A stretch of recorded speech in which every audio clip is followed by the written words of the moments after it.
This is the 50th Italian Grand Prix, the last of this year's European events, and possibly the last for some time at the historic Monza circuit. For although last year's terrible tragedy has resulted in nearly £500,000 being spent on improvements to Monza's 3.5-mile lap, the Italian Grand Prix moves to Imola next year. But for this year, it's hopefully a much safer Monza into which has poured a record number of the most enthusiastic, knowledgeable and fiercely partisan spectators in the world. They want to see one thing, a Ferrari win. And it's a Ferrari, Jody Scheckter's, that's leading the World Championship from Jacques Lafitte's Ligier, Alan Jones's Saudia Williams and Gilles Villeneuve's Ferrari. But Jones can't win the championship because the maximum points he can score is 40.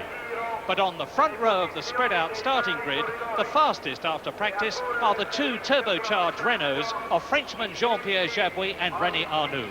Row 2, Scheckter and Jones. Row 3, Villeneuve and Regazzoni's Saudia Williams. 24 starters, 50 laps, 180 miles.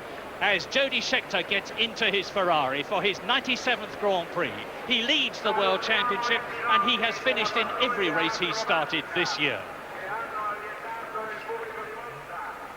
Australian Alan Jones on top form. He's won the last 3 Grand Prix. He's trying for his 4th in a row in his 65th Grand Prix as he talks to Sterling Moss. Parisian Jean-Pierre Jabouille, the man who has done so much to develop the Renault. Winner of the French Grand Prix. Pole position at Monza, but using the spare car after crashing his #1 Renault in practice. As the warm-up ends, watching the race with me is former world champion James Hunt. Well, Murray, it looks to me as if the two Renaults have used their power advantage to good effect on this power circuit at Monza, and they should be well up in the race, obviously, as fast as practice qualifiers. But the other interesting point is that the French tyres, as last year, seem to be very dominant, and this may be a serious problem for Lafitte in order for him to make up ground against the Renaults and the Ferraris. It could well be, and we've got 50 laps to find out, starting very shortly now. And look at Scheckter punching through, and look at Alan Jones, left very badly at the start, as Jody Scheckter blasts up to the Retificio chicane on lap 1. Scheckter leads, René Arnoux in the Renault in 2nd position, Villeneuve, Lafitte, Regazzoni, Jabouille, and they're going through Niki Lauda and Brambilla trapped in the Alfa Romeo as Keke Rosberg gets away in the Wolf. Looking down onto the circuit as they go up to the Grand Curve. Take no numbers of the numbers in the top of your screen because they are camera positions. James Hunt, Jody Scheckter leading. Prospects? Well, that was a real world champion type start from Jody Scheckter. He looks to be really in form. And, of course, he does have an advantage over the two Renaults. Being turbocharged, they have to get boost pressure up in order to get away. And without being able to hold full throttle at the start, it's difficult for them to make good starts. But they've done pretty well, and the race will now settle. Arnoux in the turbocharged Renault in 2nd place. There's the leader. Arnoux 2nd, Villeneuve 3rd, Lafitte 4th, and Jabouille coming up to take Clay Regazzoni and 5th position. And Jabouille is in 5th position with René Arnoux leading in the other Renault. As Nelson Piquet chases Clay Regazzoni down to the Parabolica in 7th position. Coming towards us now at 160 miles an hour, down to this 3rd gear bend where they go to 135 miles an hour. It's Scheckter. Arnoux in 2nd position. And then Villeneuve, and if Scheckter's leading at the end of the 1st lap, and he will be, the crowd will go mad. Look at them in the background, waving the flags as René Arnoux goes through over the line in 2nd position, and he's going to take Jody Scheckter, or is he? He's using all of the 600 horsepower he's reputed to have under his foot, and he's got the inside line at the Retificio, and he's through. Arnoux leads, Scheckter 3rd, Villeneuve 3rd, James Hunt. Well, that was a perfect demonstration of the power advantage that the Renault has with these turbocharged engines. They have their disadvantage in throttle lag with the corners, but get them on a good bit of straight like that, and they're past everybody, which makes them awfully difficult cars to race against at Monza, because they can overtake you, but you can't overtake them. René Arnoux then leading from the two Ferraris of Scheckter, and somebody's lost it at the back very badly. Somebody has gone off the circuit and thumped the Armco very hard indeed. There is Nelson, as we look again, it's Regazzoni in the white car and Nelson Piquet in the Brabham Alfa Romeo at the Grand Curve. And Regazzoni moves across to the left as we look in slow motion, and There is Piquet. He's lost the Brabham Alfa Romeo altogether. He's slammed into the Armco as Arnoux leads second, and James Hunt. Comment. Well, it's impossible to see exactly what happened from those pictures, Murray, but in fact, the Curva Grande is a completely flat-out curve in a modern Formula One car. There was no need for Regazzoni to use all the road, although one does. It just depends on whether he saw Piquet, because Piquet was coming around the outside of him, trying to overtake, probably with justification, but if he wasn't far up enough and was on a blind spot for Regazzoni, then of course it was an inevitable thing. Well, at the end of lap 2, that's Jochen Maas's arrows going slowly round the Parabolica as he's passed by the leaders, and the leader this time is René Arnoux, chased by Scheckter in the Ferrari, chased by Villeneuve in the Ferrari. There is Lafitte, and in 5th position Jean-Pierre Jabouille up to the Rettificio, and that's half a motor car down there, the rear end of it, as we look down from the helicopter, and behind the trees, and yet it's number 6. That's the front part. That's the front part of Nelson Piquet's Brabham Alpha. Do you think, James, what's your comment? Well, it looks to me as if he must be out and all right, because the cockpit of the car isn't damaged. It must have been a huge shunt, Murray, to have broken the car in two like that. It's a very rare occurrence, but there are no ambulances and dramas. The race has not been stopped, apparently, and so I would imagine that everybody got away okay. And look at that! That's Jacques Lafitte challenging for 3rd position and coming right up alongside Gilles Villeneuve at the Rettificio. Arnoux through, Scheckter through. Villeneuve is still in 3rd position, and Jacques Lafitte has had to drop back in 4th position. And we hear, thank heavens, that Nelson Piquet is perfectly all right after that dreadful-looking accident in the Brabham Alfa Romeo. He was the only car involved, thank heavens for that too. So, Arnoux, Scheckter, Villeneuve, and the Frenchman, who is only in his 2nd full season of Grand Prix racing, is driving like a mature veteran, leading the race, and Clay Regazzoni, in the 2nd of the 2 Saudia Williams cars, is still running in 6th position. There is the 5th place man, Jean-Pierre Jabouille in the Renault. Down to the left-hander, and James, the 4 leaders. Well, it looks as if we're in for a very interesting race now, Murray. I think the leading group don't seem to be splitting up at all, although Jabouille is dropping back a little. Arnoux may be holding up the Ferraris a little bit, but he'll be a major problem to pass because he's got so much power on the straights. He can just go at his own speed round the corners. The man, I think, to watch at the moment seems to be Lafitte. Jones, that's Alan Jones's car in the pits after that dreadful start of his. He's obviously had trouble getting away. He can't keep going. It's a question now of whether he'll come back into the race, as on lap 7, Arnoux has got Scheckter right behind him, almost tucked under his rear wing as they go into the corner. Then Villeneuve, then Lafitte, then Jabouille, and that's how close it is between 1st, 2nd, 3rd, 4th and 5th places. 2 Renaults, 2 Ferraris, and the Ligier with the Ford Cosworth engine. And it's a turbocharged car leading 2 flat 12 engine cars, leading a V8 and then another turbo. And there is young René Arnoux down to the Parabolica, leading the race, and the 3 World Championship leaders, Scheckter, Lafitte and Villeneuve, are behind René Arnoux in respectively 2nd, 4th and 3rd positions. This is the very, very fast part of the course, down to the Parabolica, and we are coming to the end of lap 7 in this 50-lap Italian Grand Prix of 1979, the 50th Italian Grand Prix. James Hunt. Well, I like Lafitte's form at the moment. He's got to do something, preferably win this race if he's going to stand any chance in the championship, to balance the books a bit now. But he looks to be the only guy of the leading 4 to be pressing. He's getting very close to Villeneuve. He'll have a job passing him, but if the race settles, there's plenty of time to go, and if he can maintain that form, I would put my money on Lafitte at the moment. Rettificio, lap 8, Arnoux, Scheckter, Villeneuve, Lafitte, 1st, 2nd, 3rd and 4th, into the first right-hander at the Grand Curve there. Then up to the Roger chicane.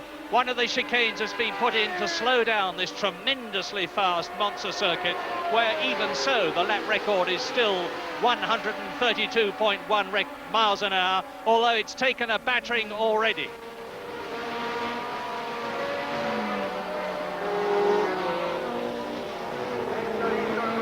No changes for the first 5, but Jean-Pierre Jabouille there in the white and yellow, and there's midfield net, and somebody's nearly punted off the course there, and it looked as though it was one of the McLaren cars that hit him as the leaders come up to the chicane at Ascari, and more midfield men go through.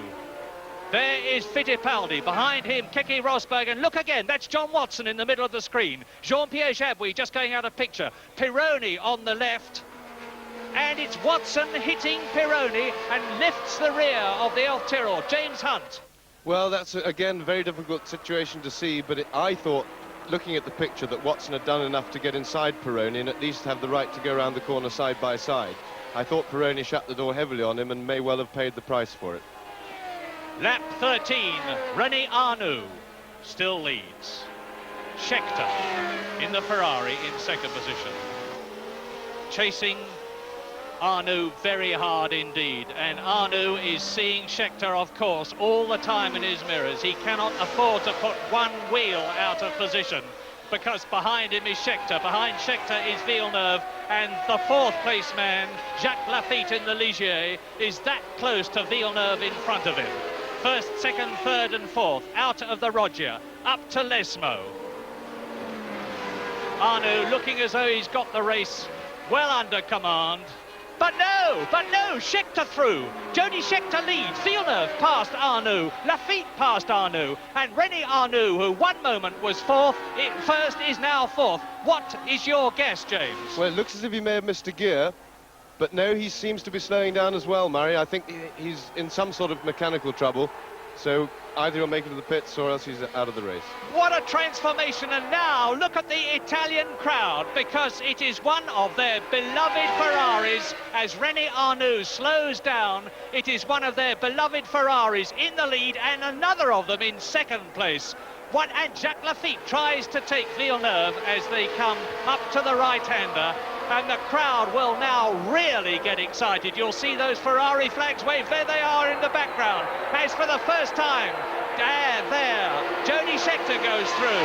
Then Villeneuve. Jody Scheckter, who led in the early stages of the race, has regained the lead, and look at the way the car is bouncing on the suspension as it comes up to the Rettificio. And if it was your position, James, how would you be running the race?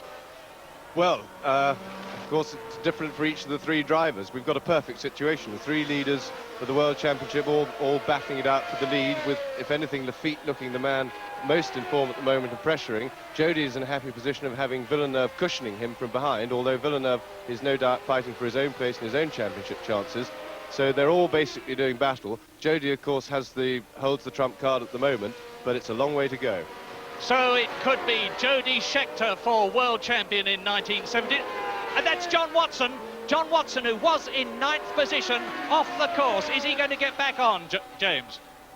No, Murray, I've had a bit of practice in situations like that, and you don't get out of that sand, no way. Well, on the side of the car, you can just see John, what's wrong is what the mechanics have painted, and there's Arnoux, René Arnoux in the pits. He was in second position, clearly out of the race. The man who's had appalling luck in 2 races now, because he lost a wheel in Holland, and at half distance almost, Scheckter, Villeneuve, Laffite, 4th position Jabouille, 5th Clay Regazzoni in the Saudi Williams, and Niki Lauda in 6th position. Looking down onto the Rettificio, and the battle is now very much for 4th position, and it's between these two, Jean-Pierre Jabouille in the turbocharged Renault, and closing up on him fast, veteran, 40 years old, Clay Regazzoni, the second oldest man in the race. The oldest is Brambilla. And Clay Regazzoni, the winner of the British Grand Prix, is chasing Jean-Pierre Jabouille, the winner of the French Grand Prix, for 4th position. And Jabouille is very unhappy about that motor car, I remind you, which is oversteering. It's his spare car, not the one he set up ideally for the race today. Jabouille then. Behind him, Regazzoni, turbocharged Renault, the Saudi Williams, for 4th position. Keke Rosberg in the Wolf. He's one of the back markers. He only qualified in 23rd position. So Rosberg away and down towards the Parabolica as Scheckter and Villeneuve and Lafitte. First, second, and then Regazzoni's through, up to 4th position. James, what's your comment on that? Well, I was in fact going to comment on the leaders there, Murray, because it's interesting to note that Lafitte now, sadly, seems to be struggling to stay with the two Ferraris. I suspect he's in some sort of minor mechanical bother. Maybe the balance of his car's gone off, any little sort of thing. He seems to be dropping back, which is rather taking the sting out of this race, unfortunately. And number 35 there is in 7th position. It's the young Italian Bruno Giacomelli in the new Alfa Romeo V12. And coming towards us, number 5, ex-double world champion Niki Lauda in the Brabham Alpha has got young Giacomelli just behind him, and Giacomelli is gaining all the time in this entirely new Alfa Romeo with the V12 engine. Another lap completed. Niki Lauda 6th over the line. Giacomelli 7th over the line. Down to the Rettificio. Lauda. And if Niki Lauda finishes this race, it'll be the first one he's finished for virtually the whole season. There's Giacomelli, and you can see that he is catching the 6th place man, Niki Lauda, in front of him. That's how close it is. And that on the left is Brambilla, and Scheckter, leading the race, is coming up to take the oldest man in the race. And it's Brambilla's first race since he crashed disastrously at the beginning of last year's Italian Grand Prix. And now Scheckter is through. There's Villeneuve coming from behind Brambilla as Hans Stuck goes round the Parabolica in the ATS. The next car you see will be the leader, Jody Scheckter. There he is, Villeneuve still right behind him in 2nd position, and Jacques Lafitte is definitely dropping back. Yes, I'm afraid so, Murray. I wouldn't care to hazard a guess at what his problem is. It's obviously minor, but it doesn't need much to take just that little bit of edge off. And I think the Ferraris are now asserting some dominance in the race, which, of course, is a situation that plays into their hands, means the pressure's gone off Jody. All he has to do now, really, is to concentrate on finishing. That's Giacomelli. That's Giacomelli. He's spun off. You can see the rear wheels ploughing into the sand. The man who was in 7th place and catching 6th place man Niki Lauda and standing a chance of getting a World Championship point is out of the Italian Grand Prix. Now, Giacomelli will undoubtedly, yes, goes right up to his ankles in sand as he plods across the Parabolica. Yes, well, that's been a great success, that sand. They've had that there for some years. It's a large runoff area, and it stops the cars fantastically quickly. And I really think that the safety people in motor racing should give some thought to using that as much as possible in other places, because you come down there very fast, and it stops the car really quickly. And now the two Ferraris, Scheckter with Villeneuve, are clear of Jacques Lafitte in 3rd position. And they're giving us a motor racing demonstration of the type that we saw so many times last year. Only then it was Mario Andretti and Ronnie Peterson in the 2 Lotus 79s. And that's Clay Jones! Alan Jones it is. Alan Jones is back in the race. After electrical problems, he's more than 2 laps behind Niki Lauda, but he's caught him, he's going to pass him, he's broken the lap record, 1 minute 36.3. He is the fastest man on the course at Monza at the moment, and he is ploughing through the field. He won in Germany, in Austria, in Holland. He can't catch the leaders, of course, and that's Lafitte's car. That's the man who was in 3rd position. And with no Lafitte in the cockpit, that means to say that if Jody Scheckter there can win this race, and he is now on the 49th lap out of 50, he has to be the 1979 world champion, because Jacques Lafitte will not catch him, and Gilles Villeneuve will hold the 2nd position to team orders. And Regazzoni is now up into 3rd position because Jean-Pierre Jabouille is out of the race with an oil leak.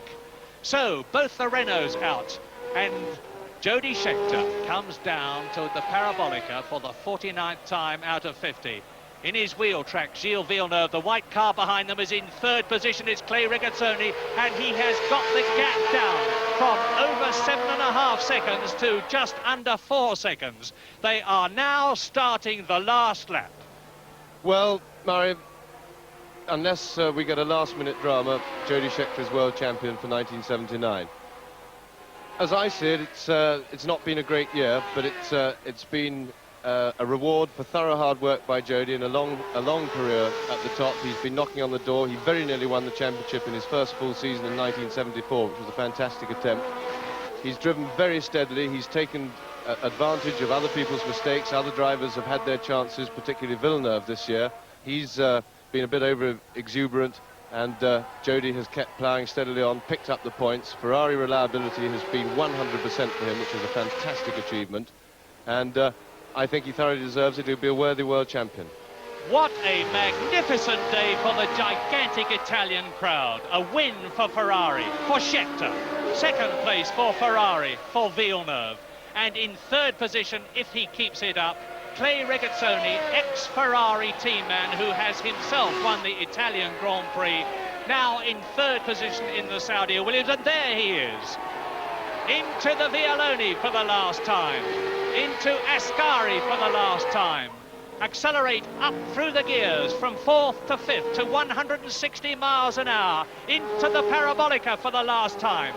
Regazzoni getting closer and closer, but not close enough.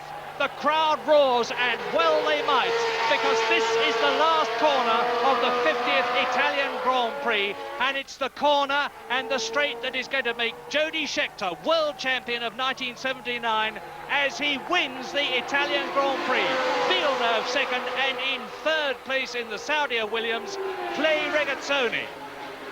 A wonderful race. There is the 1979 world champion Jody Scheckter, and up into second place in the world championship goes Gilles Villeneuve. Ferrari's first and second. In third position, Regazzoni. Fourth, Niki Lauda. He finished. Fifth, Mario Andretti back in the points, and sixth, Jean-Pierre Jarier in the Candy Tyrrell. So Jody Scheckter tonight celebrates his first world championship. Here's how the points stand. And with 2 races left, Jody can't be caught. Barry Gill talked to Scheckter in Monza tonight. Jody, congratulations. How does it feel to be world champion? I don't think I really realise at the moment how it feels. I think when I wake up tomorrow, I'm going to realise that what's happening in the next day. But at the moment, it hasn't really hit me. Jody, it's been a most dramatic race. It began with our new leading. And then, of course, a tremendous challenge by Jack Lafitte, who was in third, which would have stopped you becoming champion. Can you describe the race to us in your own words?